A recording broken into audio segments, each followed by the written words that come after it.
gumboot backyard lawyer, and we, as everybody knows, we're appealing to the Supreme Court. Yeah, I'm recording. Not showing. Does it show? It doesn't show, does it? Well, it's not showing on mine. No, because it's not supposed to. Yes? It's showing on mine. Okay.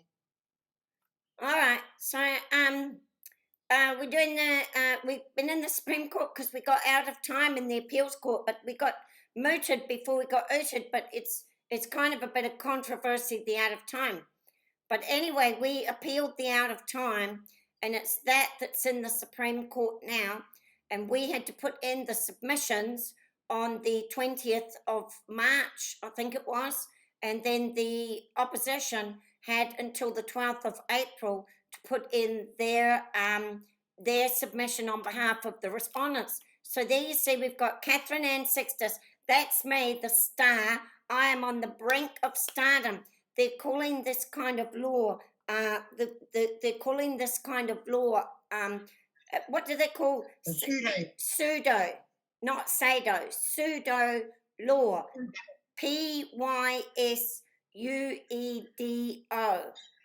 And it's been named in the court. Once something has been named, it enters into existence on the earthly plane. A lot of people don't understand this. That's why land has to be named. That's why people have to be named. That's why birth certificates are made. Because when animals are born into the jungle, or plants are born into the jungle, plants that have never been seen before, they're not named. And if they're not named, they don't exist on the earthly realm. They only exist in the heavenly realm. For anything to exist in our brains, and our brains are on the earthly realm. Now, our spirit is in the heavenly realm, and it remains there always, even when we're on the earthly realm. But in order for our brains to be on the earthly realm, everything must be named. And so once it gets named, it can come onto the earthly realm, and we can function with it. We can do things with it. You know, if you cannot just, anyway, it must be named because we don't have language. So if it's not named, there's no language. And if there's no language, then you're no different from the rat in the jungle. So you're just not. So anyway, this pseudo-law that Sharon tells me, pseudo-law, has been named in the court, not by my case, but by another case, another guy who went to the court. And so they're now calling this pseudo-law. Well, a lot of us were in the court before it has been named as that, but it is now been recognised in a court as a type of law that they're going to have to deal with. They're going to have to deal with it because there's so many cases going through the court now of people like me, like us, that have just fronted up at the court and they've said, I've had enough. I'm going to fight my own cases. I don't need your lawyers. I'm going to come in with my own cases, right? So Kate Floss is right up there with the pseudo law, and all of us that started this are on the brink of stardom. It's going to take off. Now look, in the 70s, we had TV and colour TV, right? In the 90s, getting up there, we got the computer. In the 2000s, we got the telephones and all of that. And I'm telling you, the new hot potato that everyone's going to be doing in 2024 is pseudo law. All you've got to do is come up with a case and enter the court and show your strength in the pseudo law realm. And it's a thing. It's a thing. It's going to take off like wildfire. Now, so Catherine Ann Sixtus versus Jacinda Kate Ardern. Have a cup of coffee. Are you going to share your screen? Oh, forgot. Right, there's the screen shared. Can you see it? Yes, absolutely. Absolutely. All right then. So you've got Chris Farfoy, Andrew Little, Ashley Bloomfield submissions on behalf of respondents in response to application for leave to bring civil appeal. Okay, so that is interesting there. That's with Peter Garnett, Crown Law, and Amelia Vincent. We used to have Rebecca, who we liked a lot, but now we've got Amelia Vincent, and we haven't met her. We don't know what kind of a person that she is, but we really liked Rebecca, didn't we?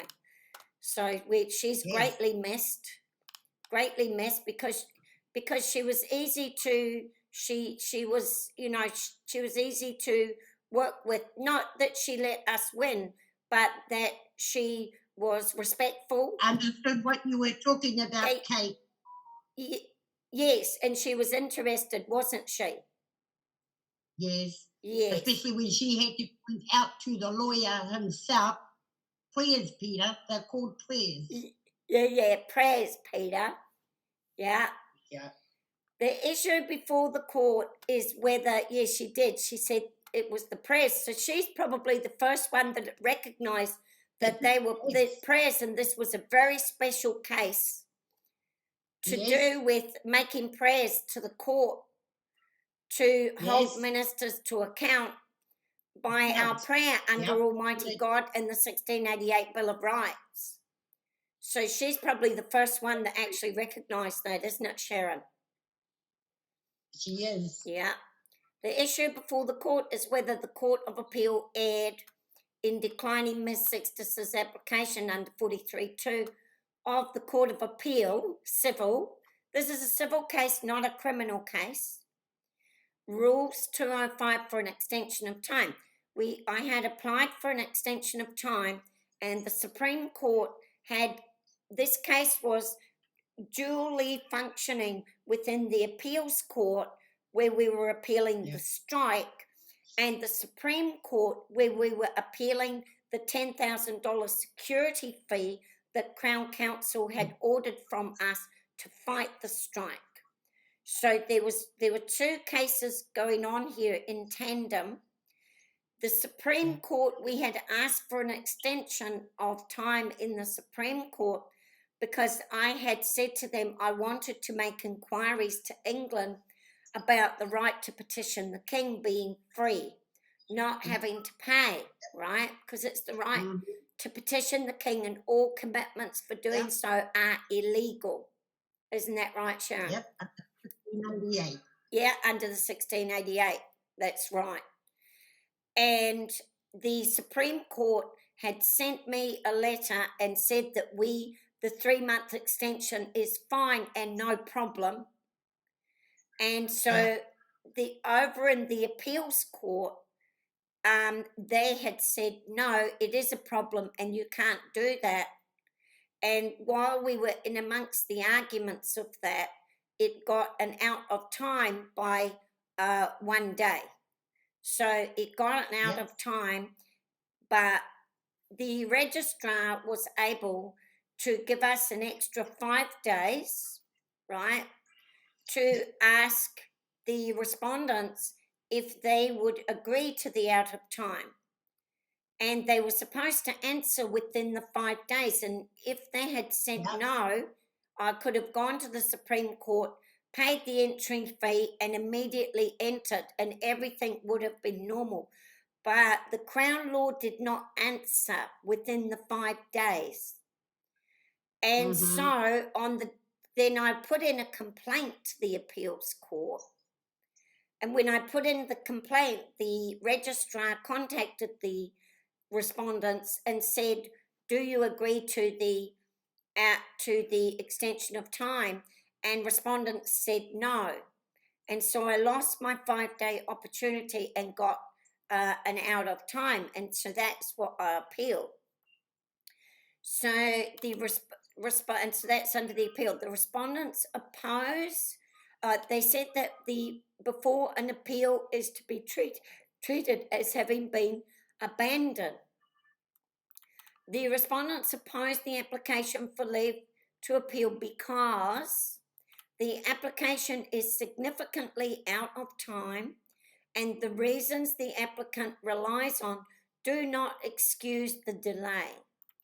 And 2.2, it is in the interests of justice that the application be declined as it lacks merit and there is no public interest or miscarriage of justice that would justify the court hearing this appeal.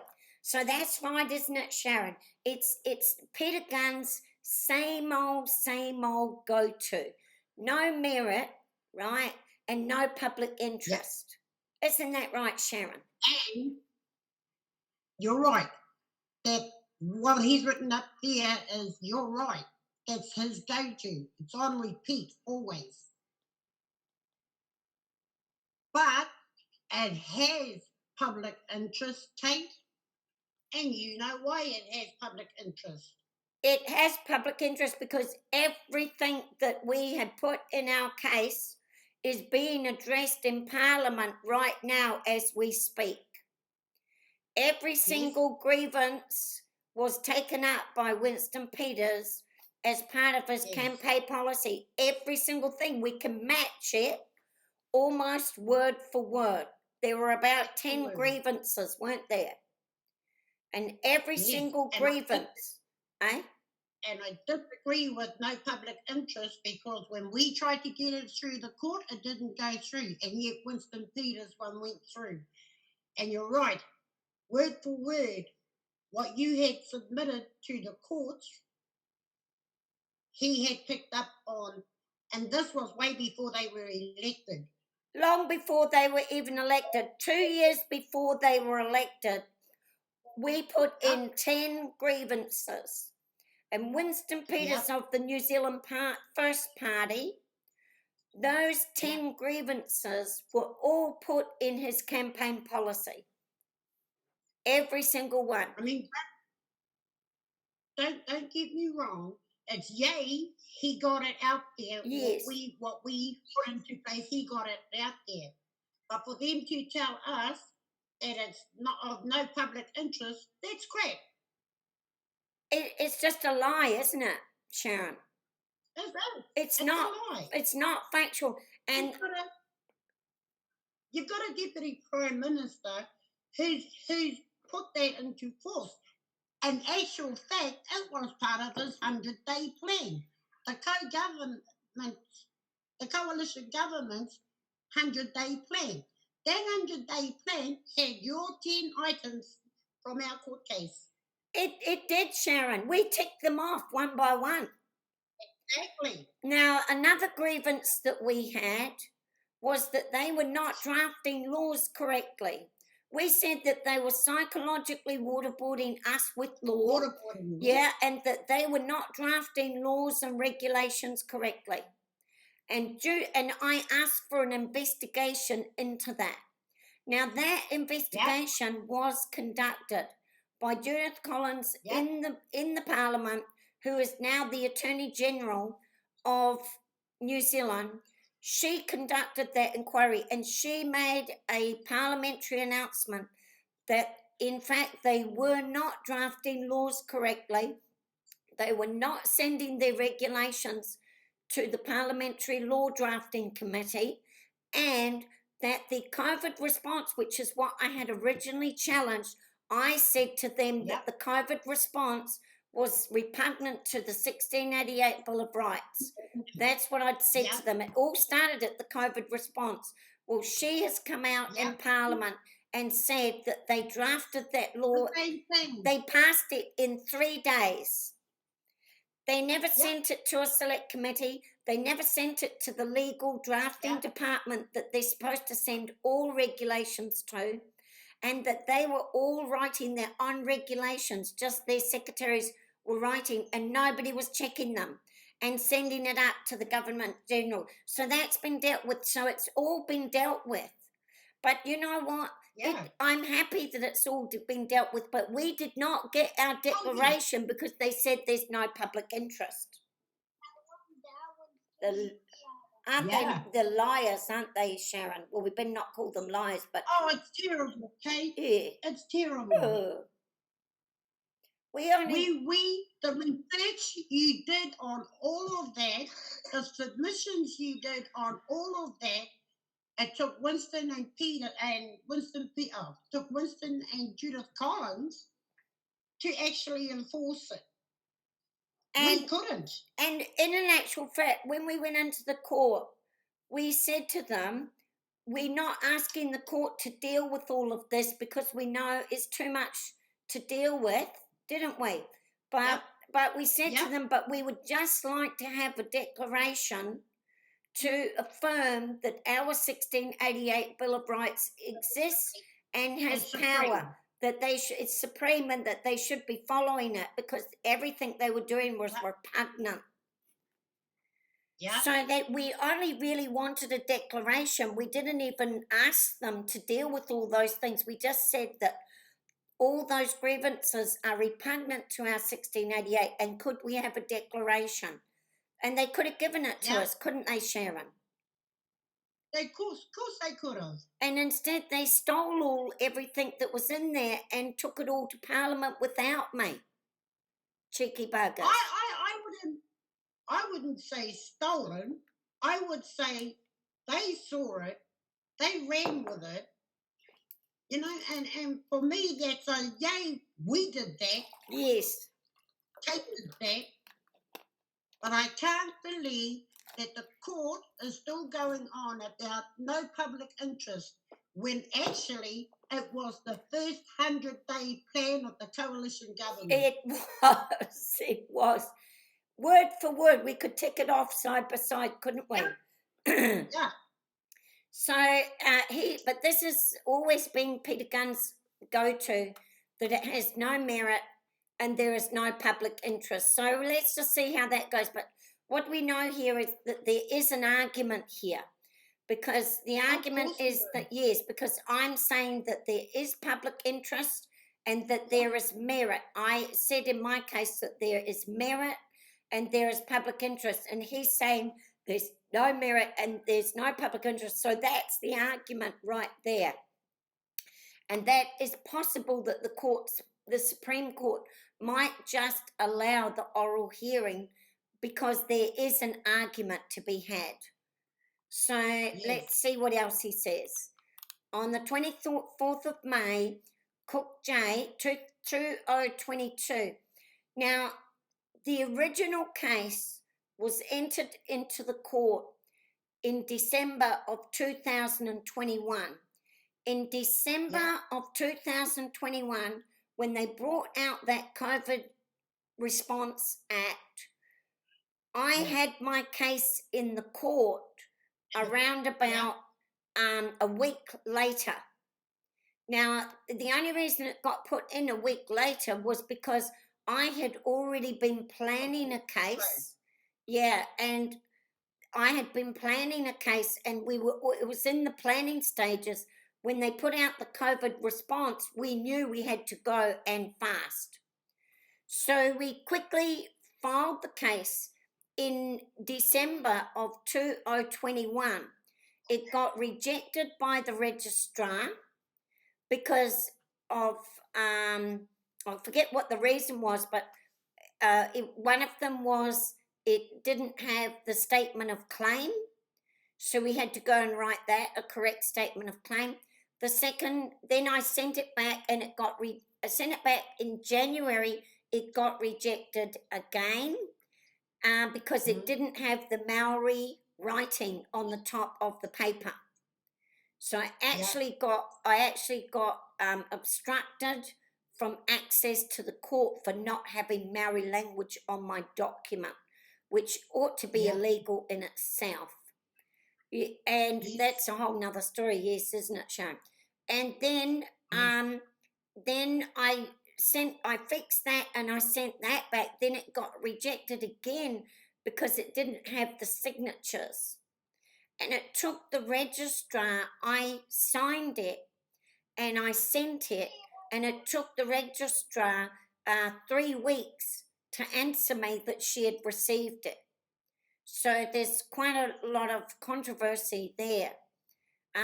Yes. Yes. So anyway, besides in all the points, it was eventually accepted. We got to the court, the first judge accepted it and ordered them to meet with us and sort out a time to Yes. come to court. And then Yep. they even refused to meet with us, didn't they, Sharon? They did. Even They though the did. court ordered it. The court ordered them and they Yep. did not. We had to send them, I had to send them 2 letters to ask them to meet with us. Even though the judge had ordered them to meet with us. And Yes. and it's at that time that we put in the 10 grievances, isn't it? Yep. So the It 10 is. grievances were secondary to the claim, Yes. weren't they? But They were. Judge Cook allowed them in. So Yep. he allowed them in. Yep. So they had to be dealt with. Yep. So I did finally get accepted, and so that case, then it got accepted, and then it was through on at the end of 2021 that we'd put it in. So by May 2022, it went to, this is the second judge, Cook J. The first judge was Palmer J. Palmer J said, gave us the green light. He said this case is going forward. And then in the meantime, when we got back to the meeting with them and we came back to the court, Cook J did a turnaround and he said no, and he struck us out. And he said it had no merit. Yes. So here we are still here 2 years later. So the application for judicial review, he struck it out, application for judicial review as an abuse of process under 15.1 of the High Court Rules 2016 on the basis that the allegations contained in the statement of claim were unintelligible and or not within the jurisdiction of the court, Cook J's decision, and the respondents were awarded costs. Now, if there was no jurisdiction of the court, why the heck did they let it pass 3 rounds with the registrar and then the first judge? So 4 times they had the opportunity. Isn't that right, Sharon? That's absolutely right. 4 times they had the opportunity to say, this case has no jurisdiction in our court. I'm sorry, you can't come. But they did not do that. So, and hence the reason, and that's the reason why we're still here today, was because they allowed it through. They allowed it through, and the appeals court have allowed an appeal of that strike. So they must have seen something there. So, you know, the fact of the matter is, if there's no jurisdiction, then the court ought to, at the very outset, what the heck are they doing accepting a case in the court, giving service papers when there's no jurisdiction? Exactly. It's repugnant, Sharon. It is. It's repugnant. How can you seal papers from the court to send service papers to the Prime Minister of New Zealand, Jacinda Ardern, the Prime Minister of New Zealand? How can you put the seal on that bit of paper for the service papers if there was no jurisdiction? No jurisdiction. That's ridiculous, isn't it, Sharon? Yep. Ridiculous. And it sounds like, oops, we made a mistake. We're not doing that. And we've got no way out. We can't fight your arguments, so we're just going to say you don't have jurisdiction. It's a very limp argument, isn't it, Sharon? Very. It's a cowardly thing, to be honest. It's bloody shoddy, Kate. It's shoddy. Yes, it's shoddy. That's exactly right. It's very. It shows no professionalism at all. Yeah. And you called us unintelligible. Exactly, Sharon. How are they calling us? You know what? They are unintelligible.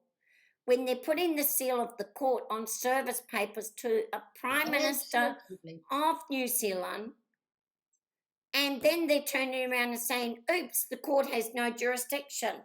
Well, I don't see how they had jurisdiction to send the papers in the first place. Yep. They cost us all a lot of time and a lot of money. Yep. Didn't they? And so I think their argument is very weak, in my opinion. And if it had no merit, and if it had no merit, and it had no public interest, well, the 1688 Bill of Rights does have it has extensive public interest. But do you know what? They have tried to bury this 1688 Bill of Rights for many, many decades. And I have said we need to bring it out in the open for the public to be aware of it. And why is the 1688 Bill of Rights so important to us? It's so important, but not only because it holds our free speech, it also holds your property rights, which is a forfeiture of person without conviction. It holds your property rights. That includes not only your land property, but your house property. All your property rights are held in that 1688. Your free speech is held, but you know the most important thing that's held in the 1688 is that you have, when the ministers are acting in a dictator way or a despotic way or acting in tyranny or drafting laws without going through the correct drafting procedures, every single individual has the power to go into the company that we own and stand there and say, you're not doing things correctly, and hold them to account. And each individual is able to have that power with this 1688 Bill of Rights. You don't have that power in any other document in the world. For me, that 1688 is highly important to the people because it is the people's laws. It was the people that brought that law in. The whole parliament is based on the people bringing that in. That's exactly true, isn't it? And yes. And then let's also remember, Sharon, our Treaty of Waitangi as well. Yes, absolutely. Because the Treaty of Waitangi. But which one are you talking about? Yes, well, that's important here because there's, as we know, that there are there are two constitutions. There's a 1986 constitution, which is called the 114, and that is directly linked up to the 1852 constitution, which is linked up to the 1688 Bill of Rights. But we also have two treaties of Waitangis. The important one is called the Treaty of Waitangi. It's also a 114. And so when you Google the treaty, you've got to Google the Treaty of Waitangi 114. And when you Google the 1986 Constitution, you've got to Google 1986 114. Now, they are both matched up to the 1852 Constitution, which is through England. So you've got, now the English are attached to all of this. They don't know this. But England is under all these protections as well. And the preamble of the 114 Treaty holds Australia, New Zealanders, English people, and all of Europe. And there are reasons for that. Whereas the new treaty has eliminated all of those groups. And then the old treaty holds Section 3, the 114 holds Section 3, which says that all New Zealand natives would be given subject status. And and the rights of British subjects, rights and privileges of British subjects. The new treaty, the false treaty, says that they will be made that have the same rights and duties as British citizens. Yeah. So, Yeah. so they're very different. So that this is why we went to the court, because we wanted to make the public aware of the deceptions that are being carried out.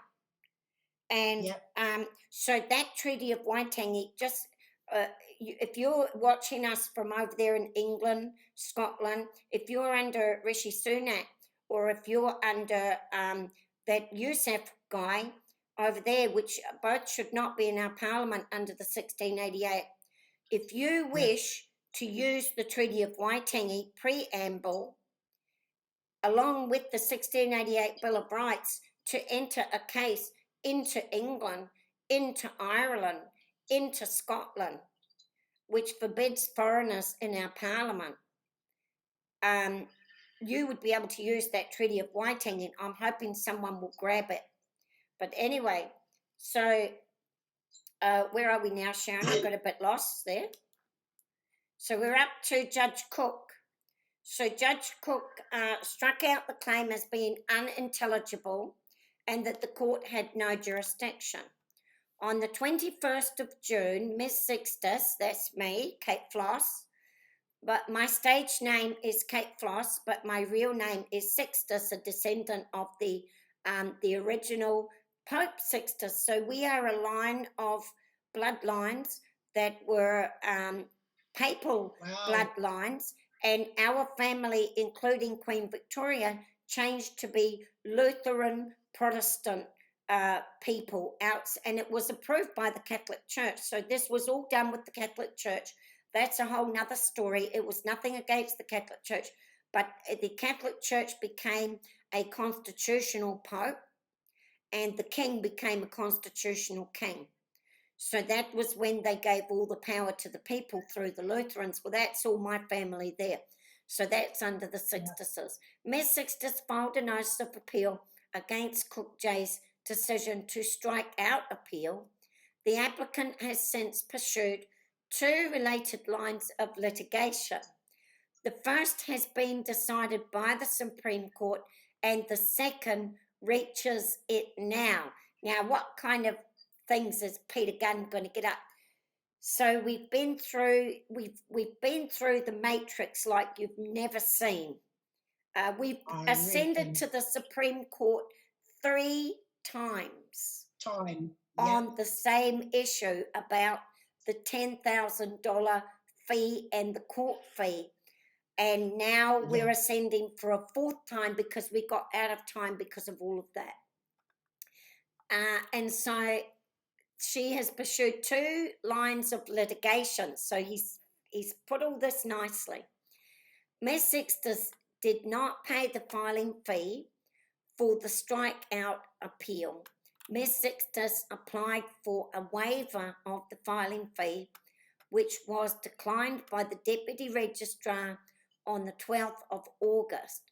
Brown J declined Miss Sixtus's application for review of the Deputy Registrar's fee waiver decision, and Brown J's decision was Miss Sixtus then sought, so that's Brown J's decision, which I think it comes under Sixtus versus Adern 372. So the first case where they struck out was Sixtus versus Adern 1161. I don't know what this case here is, Sharon. Sixtus versus Adern, High Court 1483.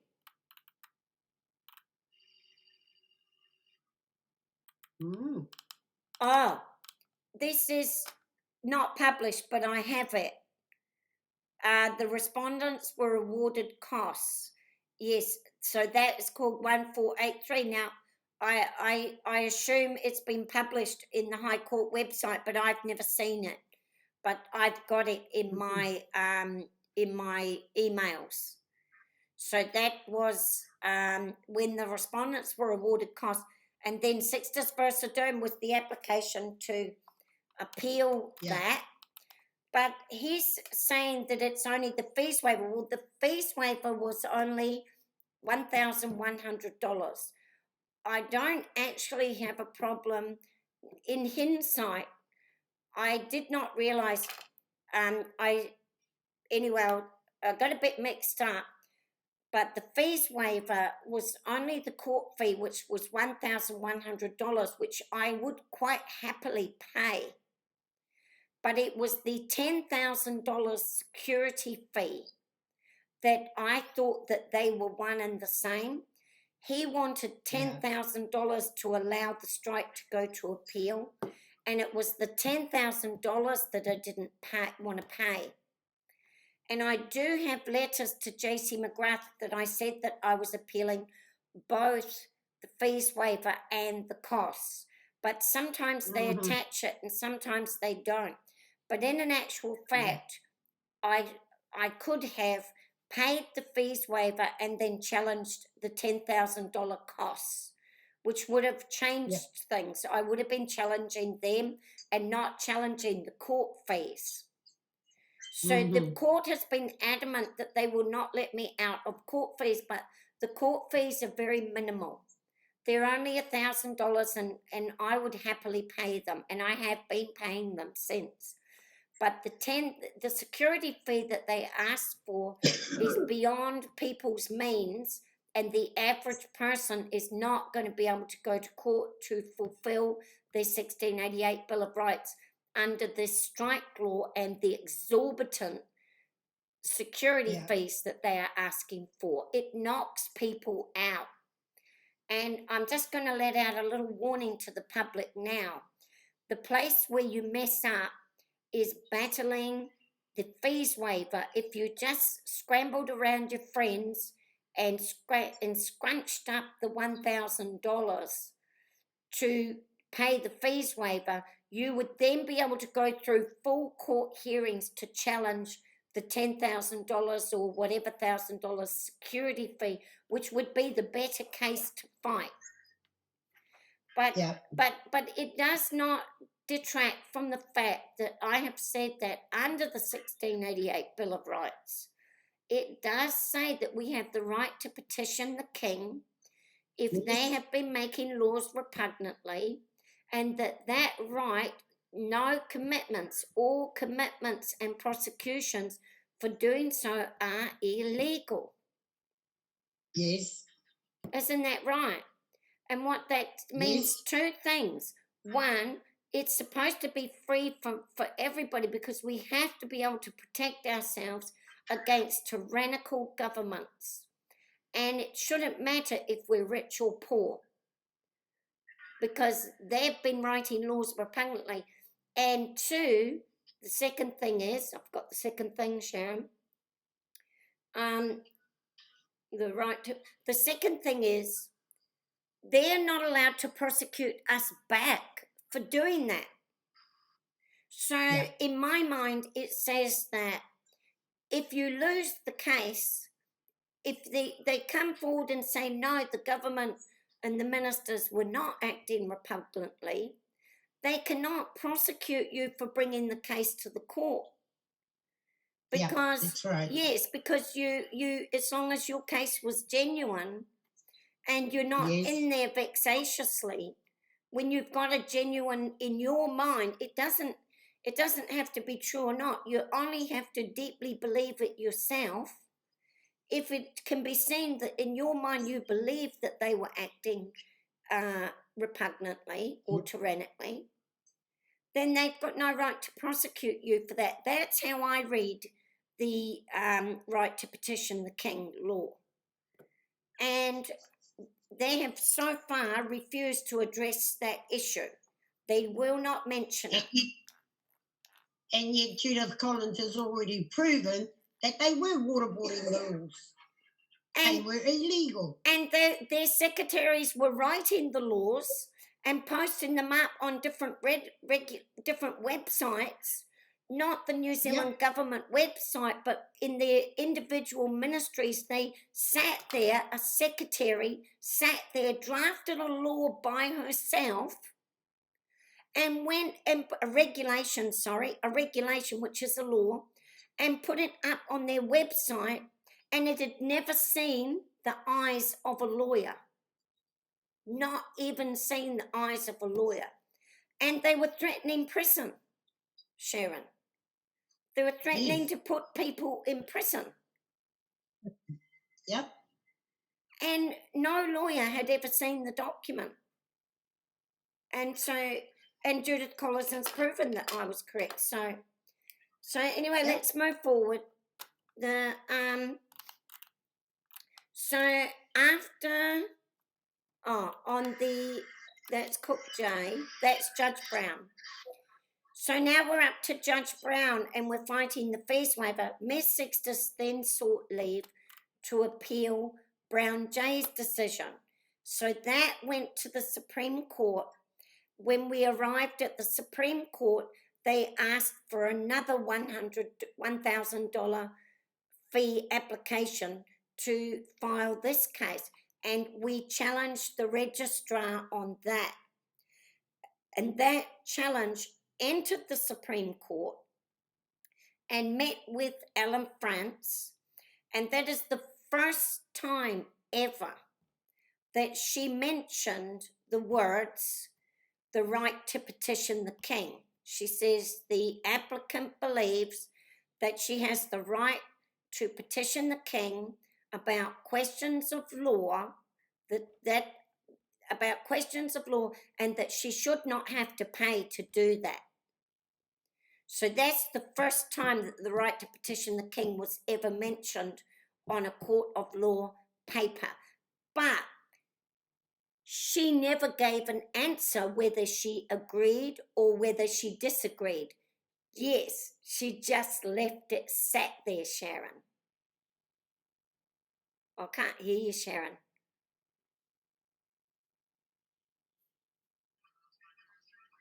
She only mentions it. She doesn't agree, nor does she disagree.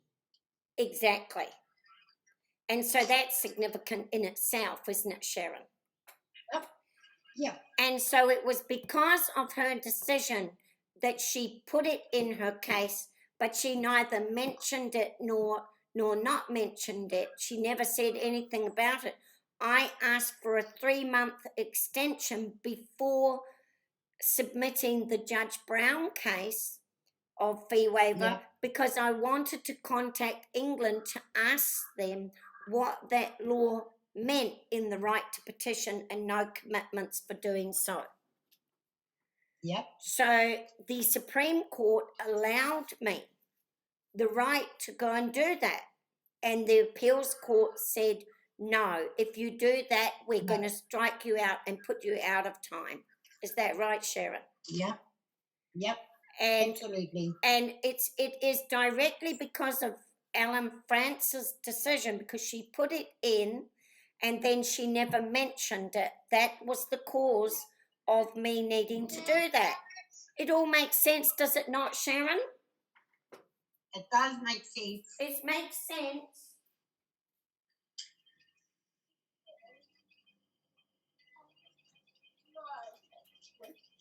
It's all making sense, and you can see where how I was doing. So I'm not unintelligible, am I, Sharon?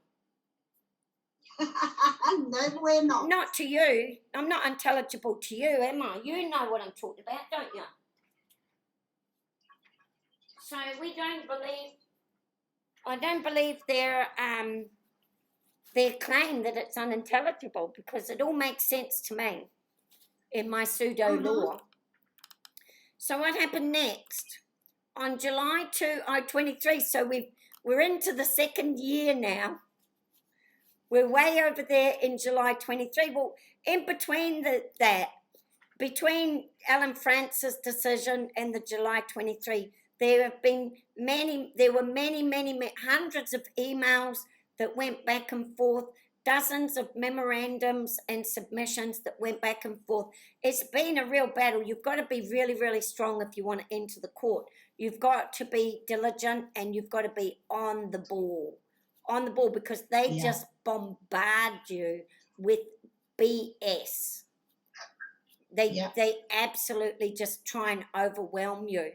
So on the 12th of July 2023, the Supreme Court dismissed Ms. Sixtus's application for an extension of time to apply for leave to appeal Brown J's decision and awarded the respondents costs, which I will give them a warm muzzy. They only charged me $1,000 in costs, which I thought was very, very kind of them. And so they're not, you know, they could be charging me thousands and thousands of dollars, but they've been very, very kind to me and just charged me a wee bit, and they let me pay them at $200 a month. So I pay them about $200 or $300 a month while I'm still in the courts. But if I was to win, I suppose I'd be able to claim all that back. But they've been very kind to me. They haven't charged me exorbitant fees, and I'm grateful for that. So this was strange because this is where I got mooted, which you'll see that I've previously done videos about the moot and the oot. They mooted me in Supreme Court because they said that your case in appeals court is out of time and has been sealed by the court. But there is a huge dispute there because it was not sealed by the court. It was still involved with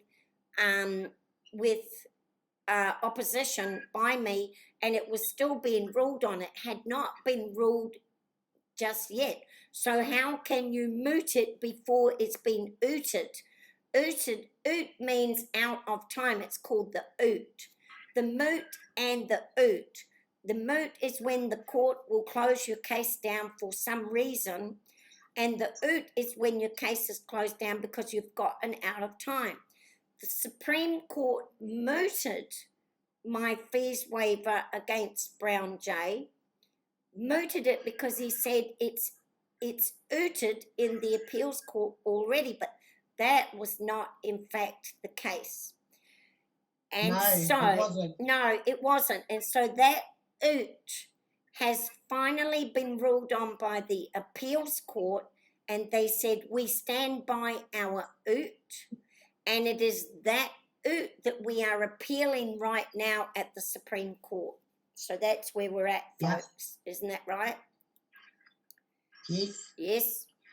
So the related to the failure to pay the filing fee, Ms. Sixtus did not all right, let's just look at this carefully.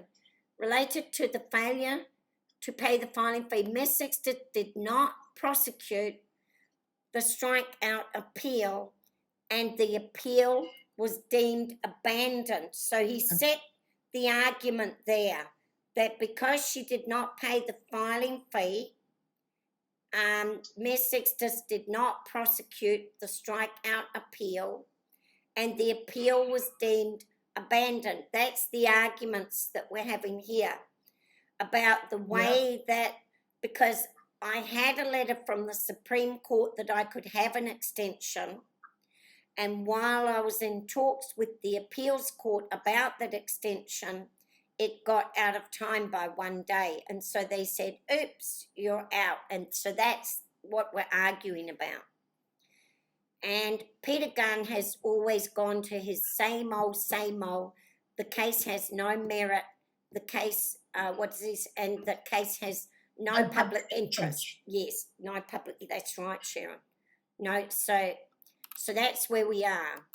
The pursuant to R43, which is just an application to extend time of the Court of Appeal rules, Ms. Sixtus was required to file the case on appeal and apply for a hearing date within 3 months of filing the appeal, failing which the appeal would be deemed to be abandoned. Rule 43 provides for that date to be extended in certain circumstances, so that's right. The Deputy Registrar extended the date prescribed by 43.1 on multiple occasions. That is true. Yep. Because, yes, Yep. because we were busy over in the Supreme Court, weren't we? Yep. So that's why they had to keep extending, because the case was alive and well, but Yep. disputed by all parties. On the 22nd of February, Goddard J. Okay, so the Deputy Registrar, after I got the letter from the Supreme Court allowing 3 months extension so I could contact England about the right to petition the King, and all commitments are illegal, which means all monies having to pay is illegal. Yep. The Deputy Registrar, J.C. McGrath, declined that application, and there's some controversy there, but I won't go into that. So I appealed that declination, and that went to Judge Goddard J. And Goddard J stood by J.C. McGrath, and he did not grant the extension of time. So Goddard J declined Ms. Sixtus's application for review of the Deputy Registrar's decision to not grant a further extension of time. Now that is in here. That comes under Sixtus First Adern 110. So it's very hard to find all this stuff, but by golly, I've done some great work in the courts. You know, these you can see here that the cases that you see, you only see, if you go and look at the open law, you only see 3 cases. You see the High Court case, you see the Appeals Court of Appeal case, you see the Supreme Court case, only 3 cases. But in fact, you can see down there here that there's many cases. So this is the case of Judge Goddard. And then there's the cases. So there's actually many more cases that we often don't see. You can still find it within the courts system, but they're quite hard to find. Even I can't find them, but I've got it all in my thing. So this was Goddard's case, came under Sixtus First Adern and others. 2023. It's in the New Zealand Court of Appeal 110. That was Goddard's decision. All right. Where is number 6? You have to look at these little numbers here that are very, very important and match them up. Yeah. So where are they talking about? There's number 5, and where is number 6? I can't see it. Number 6. Oh, here. The Deputy Registrar extended the date prescribed by R43 on multiple occasions. On the 3rd of October 2022, he's put all the dates. It was extended to Monday, 31st of October. On 31st of October, it was extended to Wednesday, the 30th of November. On 28th of November, it was extended to Wednesday, the 25th of January. The 25th of January, it was extended to the 20th. So what the public don't realise, that all those extensions were the result of my case being held in the Supreme Court and applications for appeals over in Supreme Court over this fees waiver, and then that was the reason for all of the extensions. So those extensions were not just willy-nilly. Kate Floss is sat on her butt not doing anything. Those were extensions as a result of what was going on over in the Supreme Court. So he says that he's tried to say that there are no reason for the extensions, but this is an outright fallacy, because you can see over in Supreme that I was fighting all the way, wasn't I, Sharon? Yes, you were. You were fighting for extensions because of their BS decisions. Because of their refusal to recognise the right to petition the King. and all commitments and prosecutions for doing so are illegal. Yep. And I don't even mind that they say that that's not correct, but they're supposed to give reasons about why I'm not correct. Yep. And it is that I am in disagreement with them about. Yep. Because I believe that they must give their reasons, and they have not. No. So if they have not given their reasons, the reason that they're not giving reasons is that they can't give their reasons. Because we are working with the 1688 and they are working with the 1990. Yes, Bill of Rights. yes. There are two rights, aren't there, Sharon? There are. Well, one is the proper right, the imperial right. The other is an act. It's not a right. It's an act. It is. It's an act. The 1990. It's called the 1990 Bill of Rights Act. And it's got a justified limitation that they can override anything that you bring into the court. Yes. The only thing they need to do to override is to give reasons for overriding. Yeah. So it's a useless document, isn't it? It is. But they seem to be using it fine because it suits them. Because it suits them. Now, the 1688 Bill of Rights is not an act. They would have gotten away with it. Eh? The 1688 Bill of Rights, the imperial rights, they would not have gotten away with it. No. And it's still a supreme right for the people. Not for the court. And it's in the public interest to retain that right. Yes. Isn't it? It absolutely is. And so there's your public interest right there. Right there. Isn't it? And so it's just a fallacy that they're saying that there's no public interest. I can't see how they can prove that. When I can prove that there is a public interest. There's no public interest because the people have been made to forget that they have that supreme right. They buried it and crossed it and crossed it and crossed it with thousands of laws, and the people have been made. It's Sleeping Beauty, Sharon. It's Sleeping Beauty. You know when all the people in the city go to sleep because they don't know what the laws are that they have to protect them. They just go to sleep in all the bushes and all the is it Sleeping Beauty? Yeah, all the bushes and all the trees surround the castle. Yes. Completely surround the castle. And nobody can go there, and it's just a dark, dark, dark place. And it's just dark. And then it's just like all your videos, use it or lose it. And we're losing it because people don't know about it. Yes, because they've been surrounded by thorn bushes.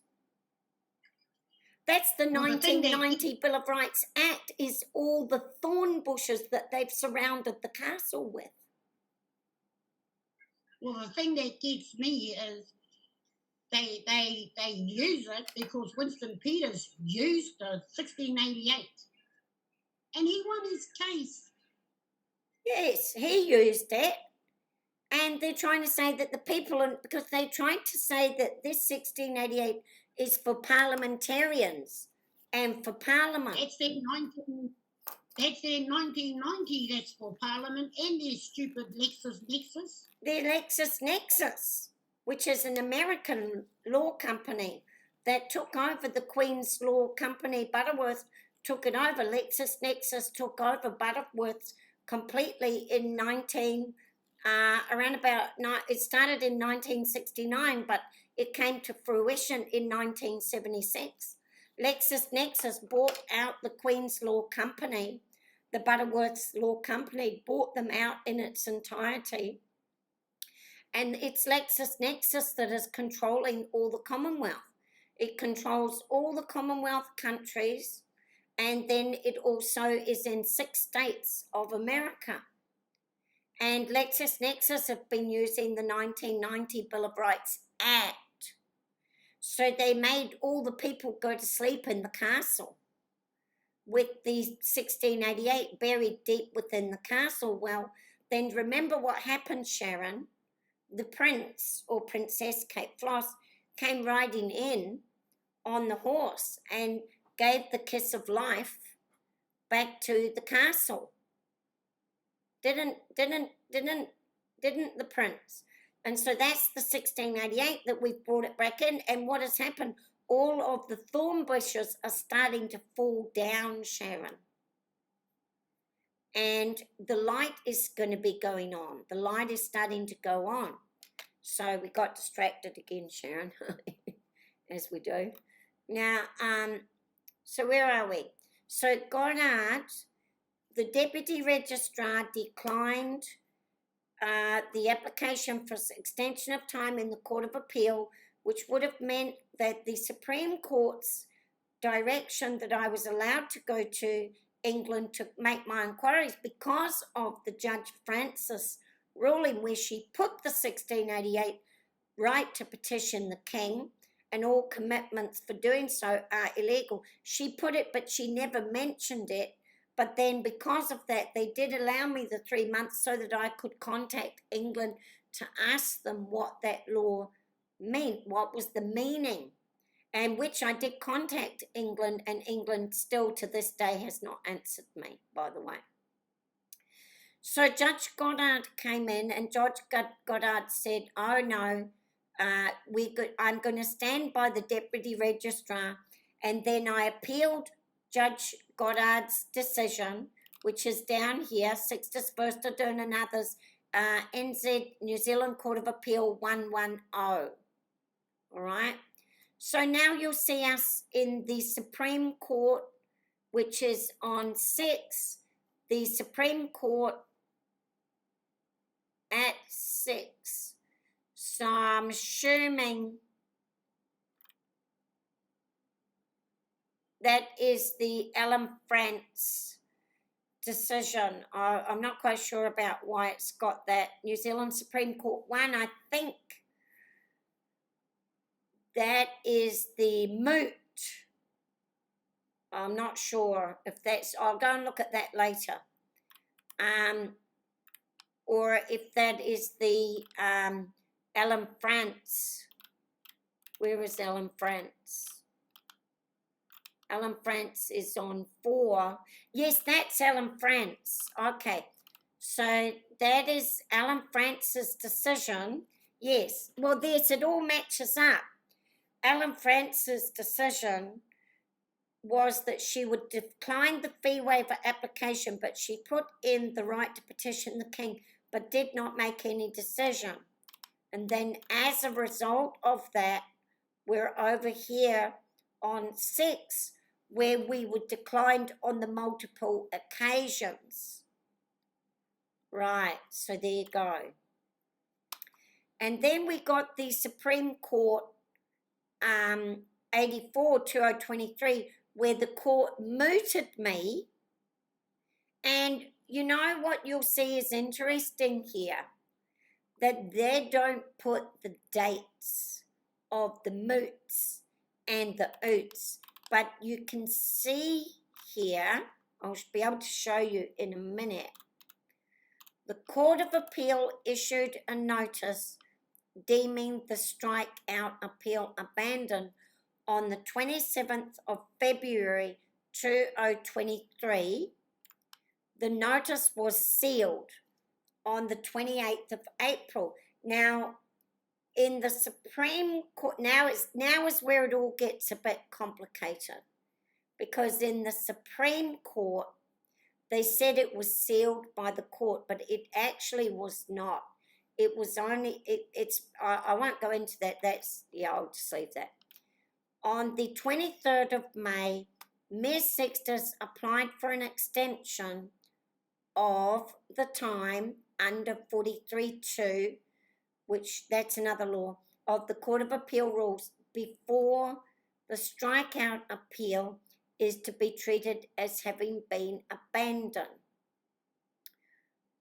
On the 26th of October, the Court of Appeal declined the application and awarded the respondents costs for the extension of time decision, which is here. Look at all our work, Sharon.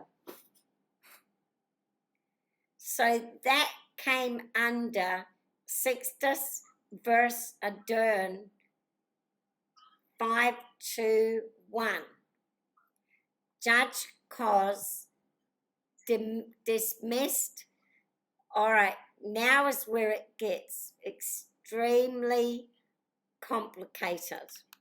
The courts will all know, and the public, those that are savvy, will understand, but I'll try to tell you.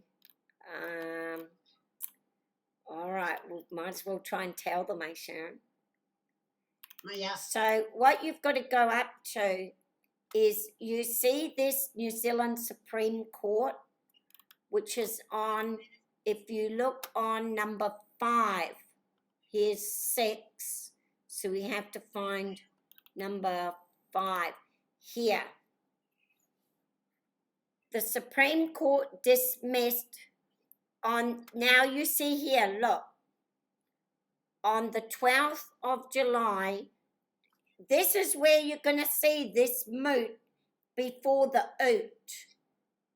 Because that's why he's even talked about the moot up here. On the 12th of July 2023, the Supreme Court mooted Brown Jay's fee waiver decision because they said it was out of time in appeals court, right? So you see here it says 12th of July, right? Yep. Right? But Yep. you see here that I appealed Goddard J on the 22nd of February. Then Goddard J turned me down, so it got a seal of being abandoned on the 28th of April. Now, I appealed Goddard J's decision to decline the extension of time, right? So now we're out of the fee waivers. We've gone into a new battle, which is about the extension of time. And I appealed Goddard J's decision on the 22nd of February. That appeal was sitting there, right? And then you'll see it down here on the 23rd of May. Ms. Sixtus applied for extension of time, and the strikeout appeal is to be treated as having been abandoned. On the 6th of October, now you see here, it is on the 26th of October that the final ruling of appeal against Goddard J got ruled on the 26th of October 2023. But you can see here that the Supreme Court dismissed it on the 12th of July. July, August, September, October. 3 months before the final Court of Appeal decision on that application to appeal the extension of time. 3 months before, they mooted me because they said it was no longer extant in the appeals court, when it was still being decided on. You can see it, Yes. can you, Sharon? Yep. Now you Yep. can see it. Because there's the moot of the Supreme Court, and there is 26th of October is the oot of the appeals court on extension of time on the application for the For extension extension. of time. Yes, so it did not come to its final fruition until the 26th of October. Yeah. So they mooted before they ooted, which I don't think is possible.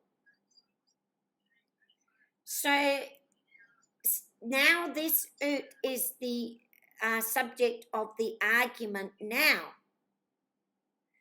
So if I were to win this oot in the Supreme Court, that moot would be mooted. We would moot the moot. Yeah. Sharon. Yeah. And you can see it there now when I explain it to you and show it to you. Yep. Is that right? So Peter Gunn jumped Yep. the gun, didn't he? He really did. I think he jumped the gun. It's Peter Gunn jumped the gun and the Supreme Court mooted before it was ooted. Yep. And now we want to moot the moot.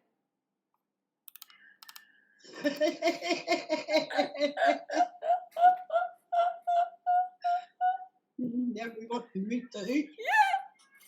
So we have to moot the oot, Sharon. So that's where we all are. So that comes under. So now, when we ascended to the Supreme Court, another case to moot the oot. So you see there the decision of the 26th of October. We ascended to the Supreme Court to moot the oot, and when we got there, the Supreme Court wanted another fee, and I appealed that. So I appealed that registrar. You see, it really is a matrix, isn't it, Sharon? It certainly is. You've got to be pretty smart. I'm smart, aren't I, Sharon? Mm-hmm. I think I'm not as silly as what I think that I am sometimes. Well, you're not as silly as what they think you are. Exactly. And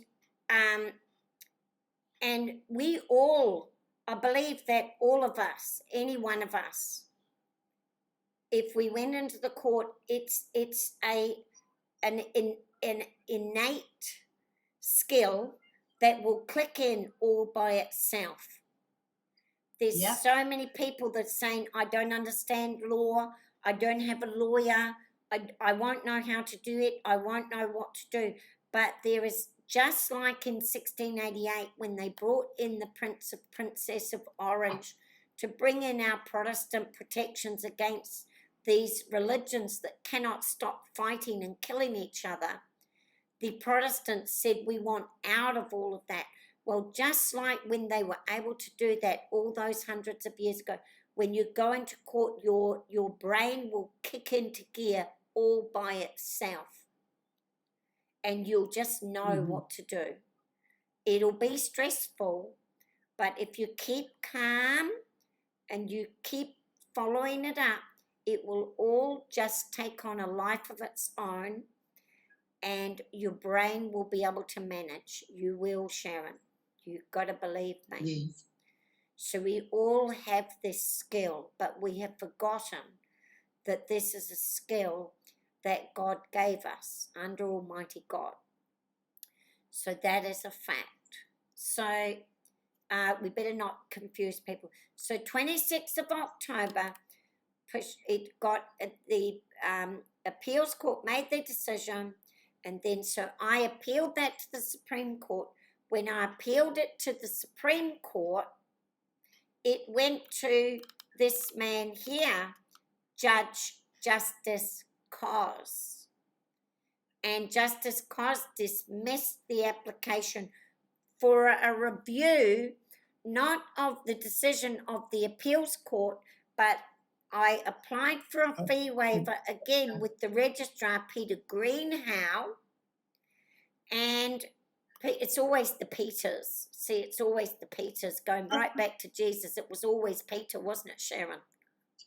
Mm-hmm. Peter Gunn, Peter Greenhow, Peter at the time of Jesus, Apostle Peter. It's always the Peters that are betraying Jesus, isn't it? Yep. Well, so Peter Greenhow denied my fee waiver application because he had to, because it would have affected all of the other cases if he had given it to me. Yep. He couldn't give it. Yeah, isn't that right, Sharon? Yep, absolutely right. The whole lot would have fallen like laid out dominoes. It would have fallen like dominoes, so he could do no other but decline my fee waiver application. Yeah, exactly. And I could do no other but appeal it. Me being Kate Floss. So I appealed it. That went to Justice Cos, who, here it says, pursuant to the notice of filing, Ms. Sextus seeks leave to appeal the extension of time decision in which the Court of Appeal held. It's not quite correct. No, it's not correct at all. No, because this extension of time decision was actually not. This was the first one, which was by Cos J. And it was this appeal here. This 521, I think, was this first one by Judge Cos was actually I had applied for a fee waiver, and Peter Greenhow, the registrar, had declined it, and I had appealed against there. And Jos K had dismissed, he had not dismissed the Court of Appeal 521 ruling. Now, this is how Peter Gunn gets into a little bit of sneaky deception. Because what Justice Cos had declined was the appeal of the Peter Greenhow's fee waiver application. That's what he declined. Not the appeal against.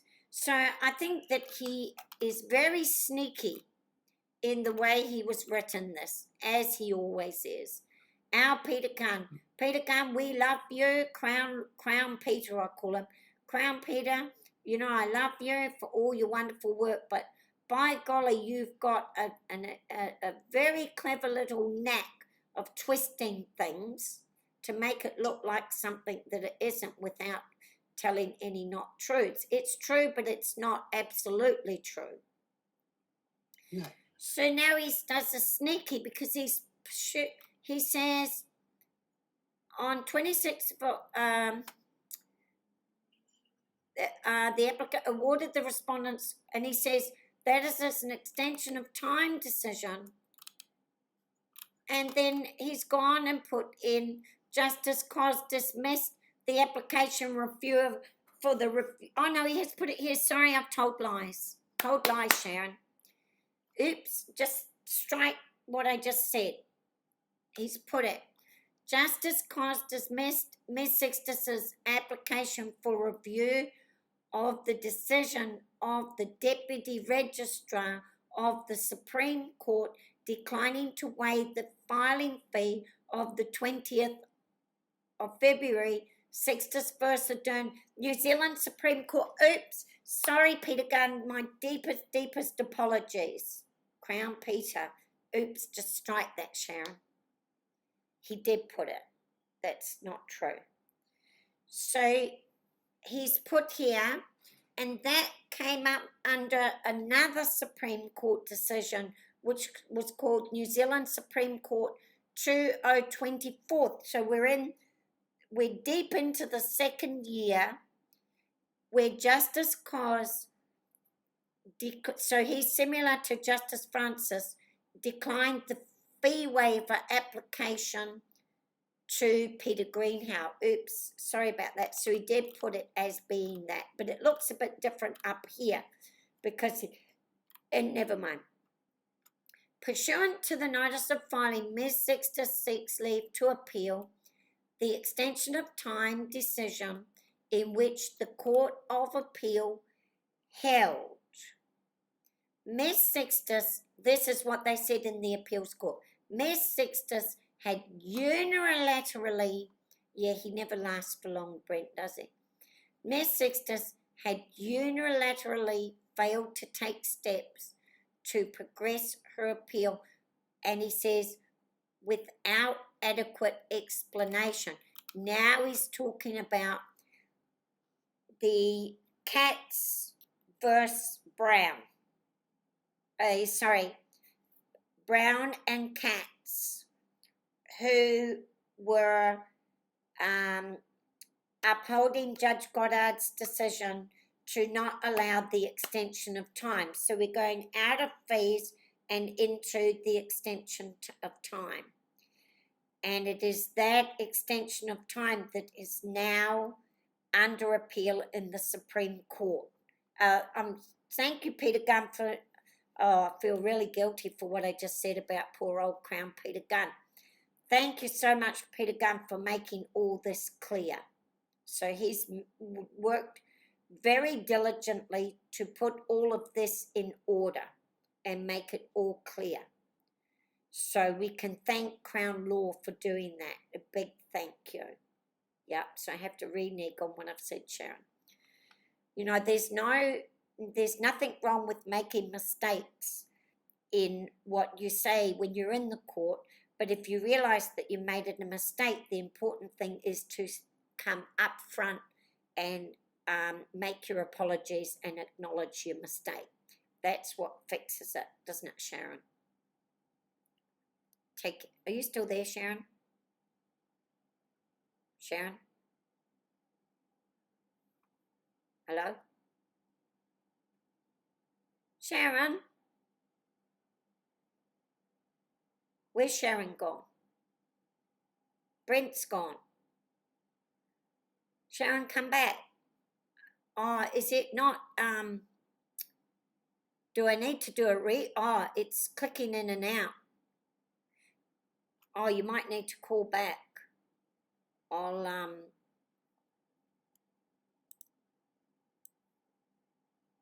all right, you might need to call back. Sharon, I think it's gone out.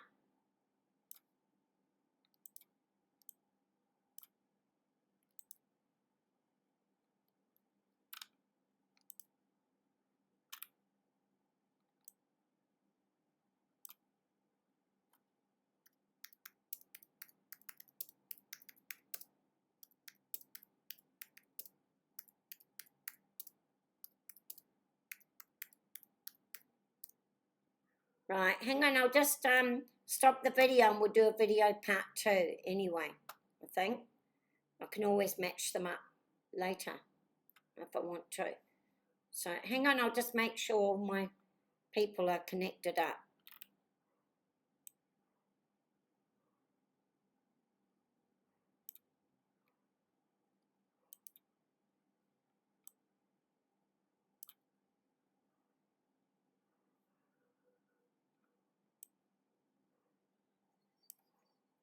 Now where are we up to? All right. Well, did it get disconnected? Well, it was freezing before. Right, but it's back up there now, right? Yeah. Your share page, isn't? Yeah, I'll put the share page. All right, I was going to stop the video, but I don't need to because you're back now. So we'll put on the share page again. Yep.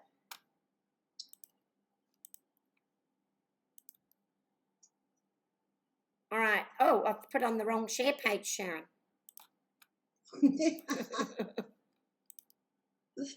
Right, that's the share page. Oh, that's gone to entire. Hang on. I have to click on it first. Then I can go to share. All right. All right, we're up and running. So, so where does it go? So we have applied, so the,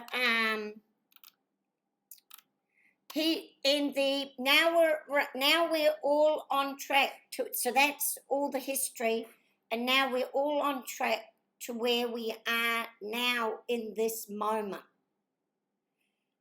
So now in this moment, the Brown and Cats appeal of the out of time, the final Court of Appeal ruling was made, and then I appealed that, and then after we appealed all the fees waivers and all of that went with Judge Cos, I then had to pay the filing fee, $1,000, and the Supreme Court will be currently deciding if they are going to allow the case to enter the Supreme Court to challenge Brown and Cats for denying me the extension of time. So that goes back to the beginning where Crown Peter, that's who we'll use them, Crown Peter, we've got Registrar Peter and Crown Peter. Crown Peter said that the case had no merit and it had no public interest. And not only that, we're challenging that, and then that's in with the strike, and then we're challenging Brown and Cats. And here's what Brown and Cats said. They said Ms. Sixtus had unilaterally failed to take steps to progress her appeal without any adequate explanation. So that comes under Sixtus versus Dern 521. All right? And then the strikeout appeal is meritless, as Cook J was correct, that the allegations in the statement of claim were unintelligible and deficiencies too fundamental to be remedied by amendment. So, Crown Peter has put this beautifully. I'll give all praises to Crown Peter, because he has set out exactly what the arguments are.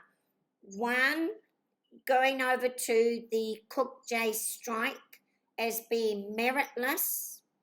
Cook J said my appeal was meritless, that my claim was unintelligible, and that it could not be amended. That's one argument. And then the other argument is that Brown and J had said that I had failed to take steps to progress the appeal, which I totally disagree.